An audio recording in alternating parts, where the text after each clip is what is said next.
Hello and welcome. Today I'm going to share with you all a recipe for hot cross buns, and I'm going to call out a list of ingredients, but you will find the correct measurements down below in the description box.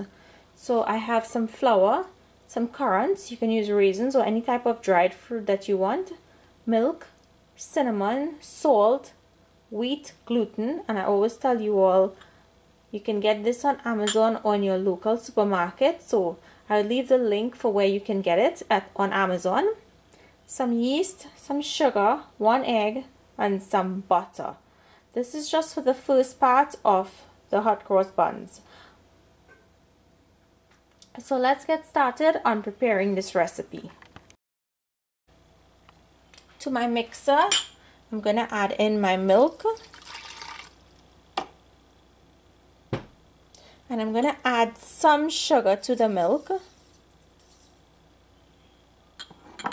together with my yeast, and I'm just going to let that sit in here for a few minutes. In the meantime, I'm going to add my wheat gluten to my flour, and if you don't have wheat gluten, you don't have to worry, you can make this recipe without it. I'm going to add my cinnamon, and you can also add some nutmeg if you want to this recipe, but I'm not feeling for the nutmeg today, so I'm just putting the cinnamon powder. So just give this a mix and set it aside. To my milk and yeast mixture, I'm going to add the rest of my sugar, my salt, that 1 egg, and the softened butter. Give everything a mix to combine because you want to break up that egg. Now I'm going to add in all of my flour.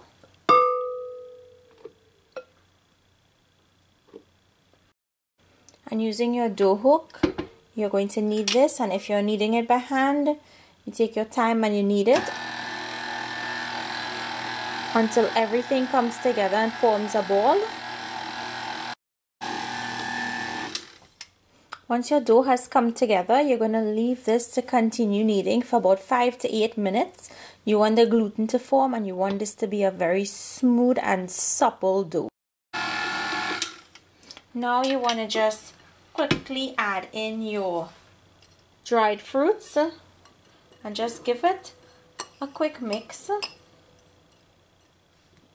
Just to incorporate the fruits into the dough.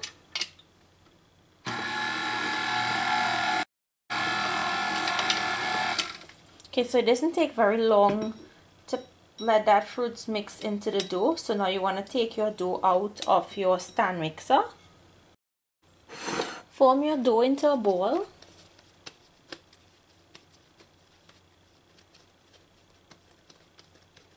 Put it into a greased bowl.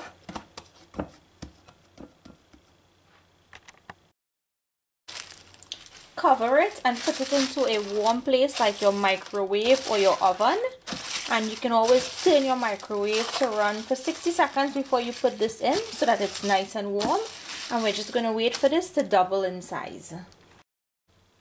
So my dough has doubled in size, and what I'm going to do is lightly flour my surface and turn the dough out onto the surface. Just put a little bit of flour on the top and on your hands because you don't want it to stick to your hands, and punch it down.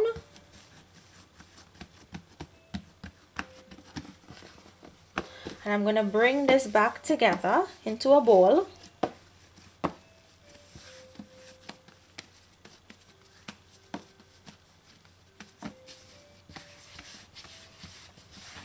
And then I'm going to lightly flour it again. And I'm going to roll it out.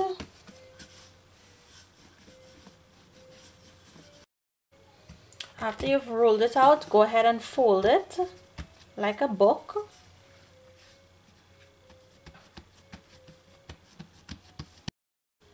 Okay, now you're going to take your cutter and cut it in half. And set that first piece aside. And I'm going to cut this piece in half.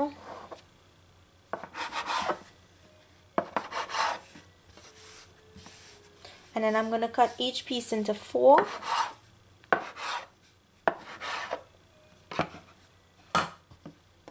just set that aside and continue cutting the rest the same way. Now what you do next is take your pieces and form them into small balls.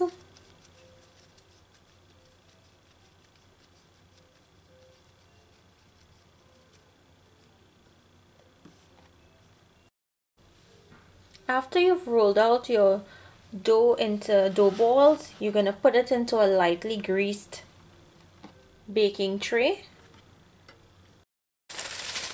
Cover the dough balls and you want to set them in a warm place so that they can double in size. So my buns are rising really nicely, and I just went ahead and put my oven to preheat at 350 degrees Fahrenheit before these are finished. So when the oven reaches the temperature, this will be ready to go into the oven. I'm just gonna brush my buns with some melted butter. Be very gentle because you don't want to deflate the buns.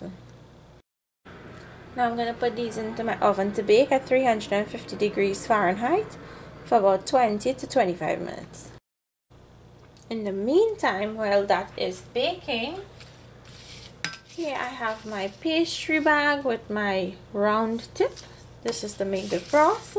I have a half a cup of powdered milk, and I'm going to add a little bit of milk to this. And you want to add a little at a time because the powdered milk would absorb this milk. So I just put in 1 teaspoon, and it seems like that's enough because you want a thick paste. You don't want it too runny, because you want it to be able to stay on the buns when you pipe it onto the bun. So this is the consistency you're looking for. You want to make sure your buns are properly cool before you pipe this onto your buns. I'm just going to set this aside.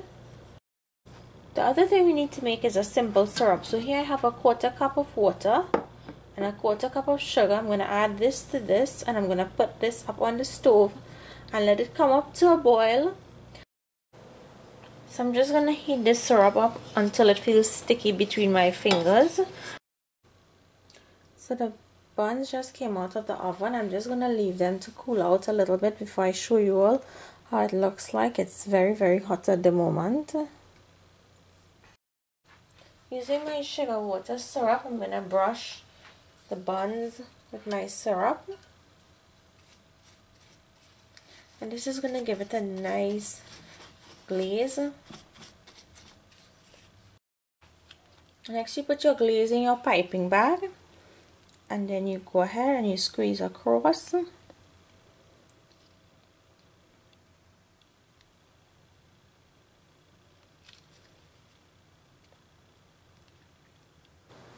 So here you have it, my hot cross buns recipe. Now I have to say, this is quite a lovely recipe. I hope you guys try it. You can make it with or without the dried fruits inside. So let me just show you what it looks like on the inside. This is how soft and supple it is. And then when you break open, see, it's really pillowy, soft on the inside. So I hope you guys try this recipe. Make it and let me know down below if you like it. Thank you all for watching, and I'll see you all another day with another one of my recipes. Enjoy!